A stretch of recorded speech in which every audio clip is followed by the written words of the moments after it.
పూర్తి వివరాలకు చదవండి రేపటి అక్షర శిల్పం దినపత్రికలో.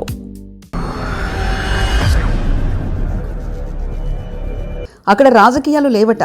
వైసీపీ నేత జగన్ సోదరుడికి మైన్. ఏపీ మైనింగ్ శాఖ తాజా నిర్ణయం. రాజకీయంగా వివాదం రగిలిస్తున్న మైనింగ్. ఏపీలో రాజకీయంగా కీలక పరిణామాలు చోటు చేసుకున్నాయి. కూటమి ప్రభుత్వం అధికారంలోకి వచ్చిన వైసీపీ లక్ష్యంగా రాజకీయ నిర్ణయాలు జరుగుతున్నాయి. పలువురు వైసీపీ ముఖ్య నేతలు సైతం కూటమి పార్టీలో చేరుతున్నారు. ఇటు వైసీపీ కూటమి ప్రభుత్వం పోరుబాట మొదలుపెట్టింది. ఇదే సమయంలో ఆదాయం తెచ్చిపెట్టే శాఖల్లో చోటు చేసుకున్న నిర్ణయాలు, వైసీపీ నేతలకు దక్కుతున్న ప్రాధాన్యతపైన ఇప్పుడు కూటమి పార్టీలో రాజకీయంగా కొత్త చర్చ మొదలైంది.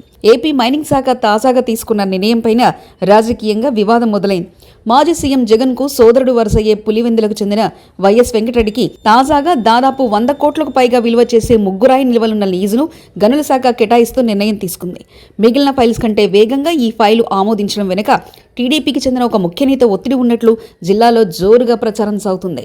వేములలోని 1021/2643 సర్వేలో 11.6 హెక్టార్లను ముగ్గురాయి ఖనిజ లీజు కోసం 2016లో వెంకటరెడ్డి దరఖాస్తు చేసుకున్నారు. వైసీపీ హయాంలో ఆయన ఫైల్ వేగంగా కదిలింది. కాగా 9.55 హెక్టార్లు లీజు ఇచ్చేందుకు 2020లో ప్రతిపాదనలు ఎర్రగుంట్ల మైనింగ్ అధికారులు సమర్పించారు. ఈ ఫైలు విషయంలో గనుల శాఖ మాజీ డైరెక్టర్ వెంకటరెడ్డి ప్రత్యేకంగా ఆసక్తి చూపించారు.